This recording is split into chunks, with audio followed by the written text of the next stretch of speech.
What is happening, everybody? Trey here, and today, reactions to the classics. It is time to dive into Kanye West's 10th studio record, Donda. I gotta preface this track-by-track review by saying that Kanye is my favorite musical artist of all time. So though I try to keep my biases out of these reviews, man, sometimes it's tough. And especially you Kanye fans will know that this rollout has been a roller coaster of emotions here. I've been waiting for this for quite some time. You couldn't believe it until you were actually listening to it, that we have new Ye music up in here, man. And what a behemoth of a record this is. 27 tracks, an hour and 48 minutes. Though the final four tunes, I think the part two songs should be viewed as bonus tracks. I think as you listen to the record, it's pretty clear that it properly ends at No Child Left Behind. I think these part twos with the different features can be used for playlist purposes when you can choose whichever one you prefer. We'll touch on those tracks more as we get to them in this track by track review, but let's kick this thing off with some quick facts. As I mentioned, 10th record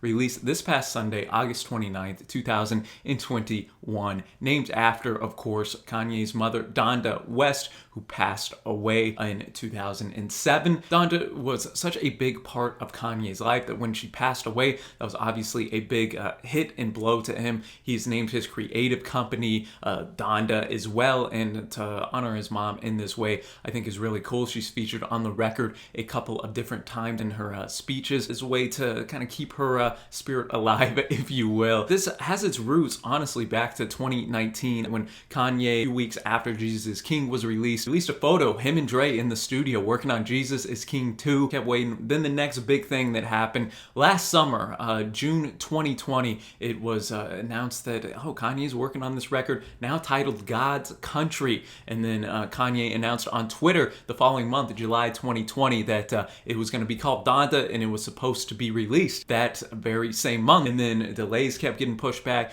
We had a couple of different songs come out. The Na Na Na song, touch on his presidential race that he ran last year. We had Wash Us in the Blood, which honestly I think would have fit quite well on this record. Earlier this year, 2021, the rumors started flying again. Some people were talking, yeah, I've been working with Kanye in the studio on his new project. Rumblings came up again until we had, of course, the listening parties. Then this summer, we had some concrete release dates set in motion. In July, we had that first listening party, the first of three, and I will just say the rollout to this record, I think gonna go down and be looked at as legendary. The fact that he literally moved into the Mercedes-Benz Superdome in Atlanta, Georgia, where he held the first party as well as the second one, and made a makeshift studio, was literally living in the stadium. He held, before the second live stream, a 24-hour live stream where it showed him almost in a prison-like atmosphere. And Kanye was donning masks out in public, not letting his face be shown, covered head to toe in either all red,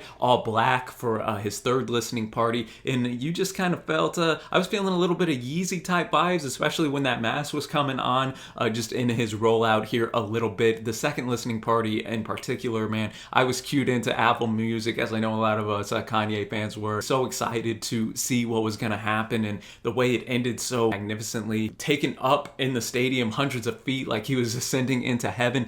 And we kept waiting. We were like, oh yeah, the record's definitely coming out. Even his representatives were saying, yeah, we're feeling this is going to be the release date. Then it got pushed back. Oh, August 6th, that's for sure going to be the release date, man. Then it just kept getting pushed back, and our hopes were dashed yet again. But thankfully, we didn't have to wait too much longer. A few weeks later, he held his third listening party in his home city of Chicago at Soldier Field, where he had a replica of his childhood home put in at midfield. A lot of very visually striking images that happened in that. The procession of vehicles that came out almost in a funeral-like atmosphere there, and eventually the house started smoking up. Kanye literally set himself on fire at the end of this listening party. Kim Kardashian came out in her wedding dress, and then Kanye finally took off the mask, and we got to see a rare smile from him. A couple days later, we had this in our laps. It is time to get into this record, ladies and gentlemen. Track by track, there is a lot of songs here, so I will try to be succinct in my analysis of this. And as always, man, this is just my opinion. love to hear your thoughts on the record, how you feeling about it. Producing on this is done by Kanye, and a plethora of other producers hop on the tracks here. Over 20 are listed, everyone from the legendary Mike Dean, who was locked up in there with Kanye in the Mercedes-Benz Stadium, man, just working tirelessly on those hours. We also had Boots the Beast, we had Wiz Beats, Digital Nas, Ojavolta, FNZ, and also guest Awful Stein. So we had some heavy hitters on this thing. We started off with the Donda Chant, which is about a 50-second track where her name Donda is just being said repeatedly. I've heard some theories online, and I think there's a little bit of a validity to it, where it's almost like Donda's heartbeat going, almost like she's going to be the life of this album. I think it works, kind of getting you into the mood of the record, man. Before we get to the proper opener, one of my favorite tracks, we have Jail coming in, which also features a part 2, which we will touch on later. I'm very glad that this Jail version is the one that starts the record, because we get the return of the throne, man. We got Kanye on this thing over some soaring guitar work, some echoed vocals that are just fantastic, and then we have Jay-Z himself coming in as the guest spot, and I remember hearing it in the listening party, being so hyped Jay-Z was back on a Kanye track. It's been numerous years since that has occurred, and Jay-Z even says in there, this might be the return of the throne, so you couldn't help but get a little bit hyped up from that, and I think thematically it fits in this record as well, as Kanye soars and talks about guess who's going to jail tonight in a very catchy chorus here. He notes God's gonna post his bail tonight. This might be a mental jail that he's putting himself in. Well, who's gonna bail me out? The only one that can is God, in that sense. Finishes with a great drum breakdown as well. There's not a lot of drums on this record, which has puzzled a little bit of people. I still think the production on this whole album is very strong, and then that's going to take us into the God Breathed track, which is another absolute banger. Keeps the energy of the record up. I was getting a little bit of a Yeezy vibes on this production in particular, especially in that long coda section. We have monk-like oohs in the background, which aid into a serious atmosphere. The first of numerous guest features that appear on this record. We got a fellow Texan like myself, Vori, up in here, and he talks about how God has taken him out of a dark place. Kanye is resting in the fact that God is going to be on his side, even if one doesn't maybe share that same strong belief. You can't help but feel a bit inspired by that passion that Kanye shows on this track. Love this production. And then we go now to Off the Grid, which features a bit of a drill-like beat, which is not something I expected, but it features Playboy Carti on here, so once you know that, it kind of makes a little bit more sense. Yet again, an absolute banger of a tune. Very bombastic beat. Ye's vocals are manipulated in the chorus. New York rapper Fivio Foreign just makes the most out of his long verse. He's rapping about everything from his time in jail to how his relationship with friends has changed over time. I really enjoy Ye's bars in here as well, saying I ain't delivering heavenly messages just for the hell of it, and even name drops Messi in here as well. So you got a mix of those fun Kanye lines, but most of the time it's a very serious type of track. Again, I just think that Fivio Foreign just absolutely bodied his verse. One of the best features on this track right here, and I enjoyed Carti on this as well. There's a lot of diversity in sounds, just since there are so many different features on this record. Kanye finishes talking about how Adam could not have been black because he would have never wanted to share his rib. That reminded me of some like early, college dropout, late registration type of bars that Kanye would have dropped that you can't help but just crack a smile at. After that, we followed it up with Hurricane, which has gone through so many different versions. There's been so many leaks on this. It was going to be on Yandhi, another Kanye project, but we finish up the final version with The Weeknd, who just brings some heavenly like vocals on here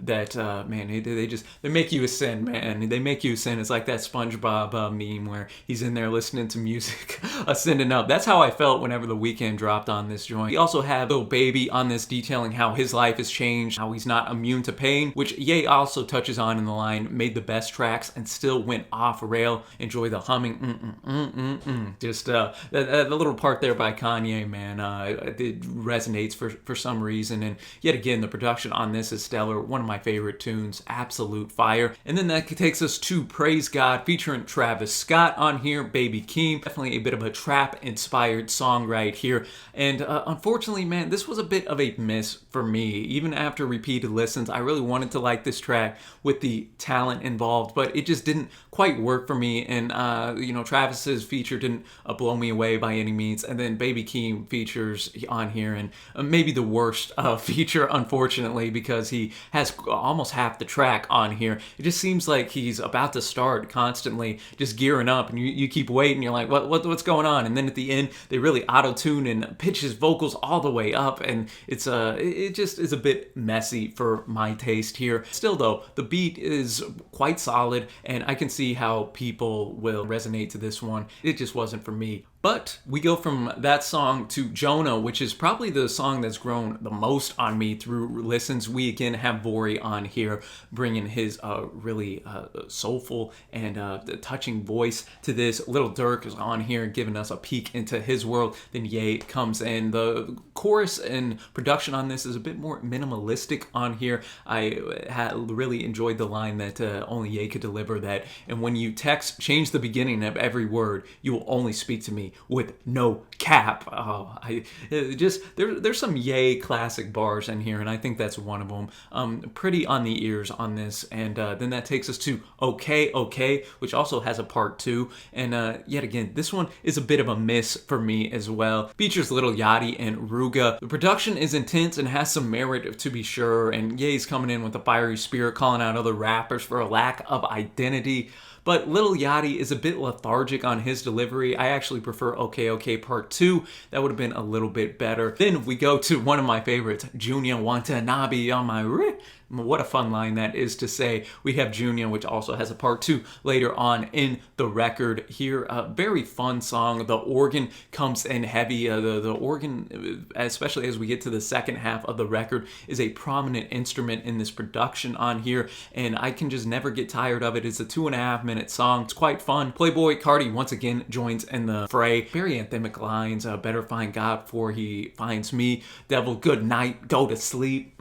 Whether you're coming from this as a Christian, as I am, or as somebody who doesn't share the faith, you still their gospel themes aren't so in your face that I think it's not gonna scare people off who aren't of the faith here. It's coming from very kind of personal perspective in Kanye's life here, which that authenticity I believe is there. And then we go to Believe What I Say, and this is the part of the record, y'all, from Juny onwards, where I think we really kick it into another gear after meandering just a little bit with Praise God through Okay. Believe What I Say samples the legendary Lauryn Hill doo-wop. That thing is in here, and this is a very rhythmic tune. You just can't help but want to move and groove to it a little bit. Some lines in there touching on relationships and love. Kanye's second verse is particularly impressive, switching up his subject matter and flow seamlessly while keeping a central introspective touch to the lyrics. We also have Jamaican artist Buju Banton on here as well. It has an awesome voice working against a bit of a hazy beat. Big hit on this one, gonna be amongst my favorites, as is this next song, 24. Woo.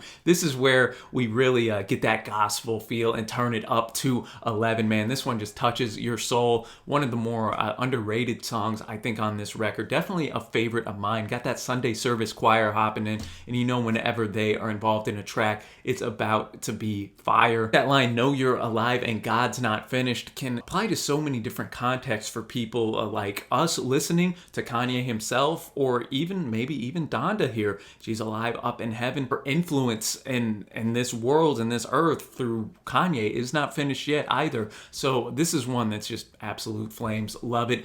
As the next song goes to Remote Control, the whistling here on this track remind me a bit of the great Paul McCartney, who is featured at the end of All Day. Vocal melody in the chorus as a standout, even if Ye's lyrics are a bit sparse. Have some robotic lyrics coming in from Young Thug's verse, and that ending features what has become a very famous meme, the globalaba glob glob, butchered the saying, I know. It's 10 seconds at the end of the song. I think the hate's a little overblown on this track. I dig it for what it is, man. And then we get to the Cudi featured track, Moon. Touches your heart and soul just like 24, bringing back that guitar arrangement with the theme of wanting to be somewhere you are not. Hence, we get that Moon theme, obviously obviously Cuddy's Man on the Moon you can't help but think of, and he's just perfect for this song here. Also have that Don Toliver vocals in here, which adds a wonderful touch, and this is just a beautiful song. I think it's amongst most people's favorites, and for good reason. And then we go to Heaven and Hell. The beat switch on this midway through the track is probably my favorite in the whole record.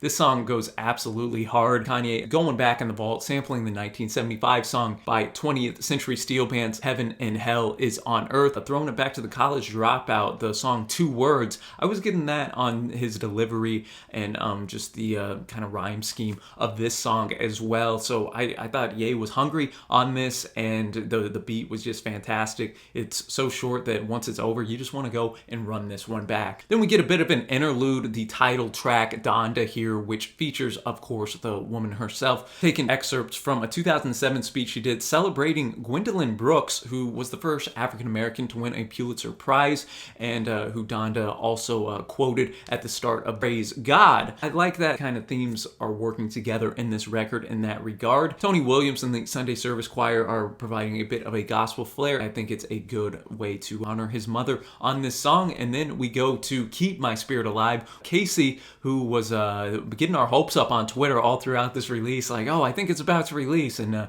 then we were left disappointed yet another night. But he hops in on the chorus, man. Like what he did. It has a youthful type of a vibrance in his voice, man, that works well with this more kind of chilled back beat. We have Westside Gunn on this, who wasn't really my cup of tea compared to his brother. Kanye the Machine comes in, only delivers 8 bars, man, but he made the most of it, detailing how his recovery is going on from a shooting that occurred in his life, man. Ye has some fun wordplay on this as well, and overall a fun song, even if it's not going to be amidst the upper tier on this record like this next track. An absolute iconic Ye song. Probably, if you made me choose, this is my favorite. It's either this or Come to Life. It's Jesus Lord, a 9-minute epic right here. Don't think it's a stretch to say this is the best actual rapping from Kanye on this song. He details a lot of personal stuff that's going on in his life and his head, the pills,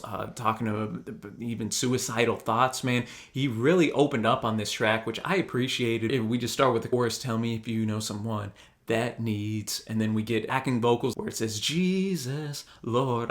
I just love that refrain that goes in everybody's verses on this entire song here. Some of my favorite lines: you've been down so much you don't even know what's upstairs, suicidal thoughts got you wondering what's up there, before he turns to the hurt caused by his mom's death, swear you brought the life to the party, when you lost the life it took the life out the party. That's really the most we get on this record of how Kanye still feels about his mother's death all these years later, and how it's still obviously a hole in his heart that hasn't been able to be filled. And you kind of you resonate with that, man. You feel touched by that. And then we go into some classic Kanye storytelling where he's talking about a boy who died and the ramifications that had for that family. The mom turned to drugs. That's the only time she ever felt love. The sister got pregnant and wanted to abort it, didn't have the money, and then the baby daddy didn't even show up to the shower. And then the brother is the one that's red with anger, wants to get revenge on those that killed his brother. And then at the very end of the verse, he runs up on him. Here we recognize that they are both quite lost in their journeys, where he's threatening to send this guy up to Christ, and then the one who killed his brother was saying, I've seen everything but Christ right there. And then on the final line of Kanye's verse, big bro just blacked out and all you seen was the light. I don't think necessarily that means brother killed this other person. I'd be curious for y'all's interpretations. I like that Ye kind of left it a bit up in the air here. My favorite verse on the entire record is Kanye's on Jesus Lord, and probably my favorite guest feature is from the great Jay Electronica, who just brings the absolute fire on his verse as well. Tremendous wordplay and flow. You know, whenever Jay Electronica hops on a joint, that you gotta get your thinking cap on, and this song is no different, man. Gotta be hitting up the genius lyrics on this. Really enjoyed that. And then we finish off with a Larry Hoover Jr. couple minutes of talking about how Kanye went up to the Oval Office and tried to get some jail reform going on, talking about Larry Hoover Sr., who was a leader of the Gangster Disciples back in the early 70s and has since been locked up in a high security prison. And Larry Hoover's just, again, detailing out how the incarceration system has affected him and his family. Just a very powerful message on this track. A definite standout, not only on this record, but I think it's going to be pretty high up as I continue to get more time with it on my overall favorite Kanye tracks. Then we go to New Again, which features Chris Brown just a little bit in the chorus. This is a bit more kind of mid-tier for me, but I can't help but smile at the intro where he says, if I hit you with the WYD, you better not hit me with the HEY. It better be like hi with a bunch of I's or hey with a bunch of Y's. Yet again, just one of those authentic Kanye lines right there. And I think that pleading chorus of Make Me New Again from Chris Brown, and then later on with the Sunday Service Choir, who I think outdoes Chris Brown on this track, if I'm being honest. Again, we have that pleading of kind of repentance and those gospel themes on this record. And then we go, unfortunately, to one of the worst songs on any Kanye record here. We have Tell the Vision, which was featured also on Pop Smoke's posthumous record earlier this year, Faith. Kanye just took a verse that Pop Smoke did in that song, put it in here over very minimalist production. And I get that Kanye probably wanted to honor Pop Smoke and maybe give some of his family a little bit of royalties from the streams and whatnot. I just wanted this to be a little bit more fleshed out. Thankfully, it is only in minute 45, but this is an instant skip for me. Then we go to Lord, I Need You as we really pump up the gospel flair in these final 4 tracks right here. Here, Kanye's detailing out some of the relationship issues and struggles that he's had with Kim, and yet also detailing their history and the fallout from their separation, and yet notes how he still has love for her. Not a top tier song, but the chorus is a highlight as well as the introspection. And then we go to another just fantastic track, our final 3 tracks here, just end this record on a high note. We have Pure Souls featuring Roddy Ricch, who absolutely bodies his verse, man. Love his feature on here. And I also enjoy Jamaican artist Sia's wails over an organ at the end, continuing that gospel feel of the track. Another one of my favorite lyrics in here. Kanye notes that personal worth is not what a person is worth, but he also reminds us that I can give $1 to every person on earth, which I couldn't help but crack up about that one. Clappable beat with this South Side and we outside, and then he later expounds upon that with the religious themes. Devil get behind me, I'm loose, I'm free. Father, Holy Spirit, let loose on me. Enjoyed the rhyming on that, and again, it's just so catchy, man. Even at 6 minutes long, I don't think it overstays its welcome. Then we get to another classic Ye song in Come to Life right here, where we got the synths and piano going in quite strong and just makes for such a lovely sound. And yet again, we got that introspective from Kanye on this, owning up to some of his mistakes here, owning up that, man, I need to take a step back. It's not always about me. Name drops his daughter North in here as well. He asks, ever wish you had another life? He really kind of ponders where he's at this point in his life, dealing with the fallout from his separation from Kim, dealing with the presidential race that happened last year, dealing with the controversy that seems to follow him everywhere, and the people that just constantly look to tear him down, honestly. Notes that he doesn't want to die alone, wonders if the change he desires will come tonight, and recognizing that taking a step back from himself is helpful. Just gorgeous arrangement and lyrics right here. Definitely a highlight for me as we finish the proper record out with No Child Left Behind. Yet again, we got Vori coming in here, making another impressive guest feature on this synth organ-based track. Kanye ends the record on a thankful and hopeful note, noting that God has done miracles on him. And that ends, I think, what the proper record is. Some people split hairs and say that since the part 2s were included, that should be included in the ranking or the overall thoughts on the record. I don't necessarily think so. I think as you listen to this, No Child Left Behind is clear as a closer, but I will also touch on the part 2 tracks where we have Jail Part 2, which features DaBaby and Marilyn Manson, who Kanye also brought out at his 3rd listening party, which drummed up a ton of controversy. And I'll just say this, from the jump. I think that was the worst decision Kanye made through this entire rollout. Having them on here was not a wise decision whatsoever. I get the sense he's coming from that everybody, needs forgiveness, and that he's going to extend that olive branch out maybe to these people that are viewed in society as irredeemable. DaBaby's comments recently at the Rolling Loud Festival, very homophobic, and you just need to do a cursory search of Marilyn Manson to see the numerous sexual assault cases that are up against him right now. So not the wisest choice by Kanye here. And even so, I thought the DaBaby, he had a great flow on this verse, sure, but anybody who wanted this over Jay-Z's feature, man, y'all, no way. And because the content of DaBaby's verse was just ridiculous. I don't think that having a conversation about cancel culture is off limits by any means. And I think a lot of the times you see these people on Twitter who just froth at the mouth and get so happy when somebody falls down, so then they can project out how awful that person is while never looking at themselves or actually being able to go out and help those who are actually marginalized, who are actually victims.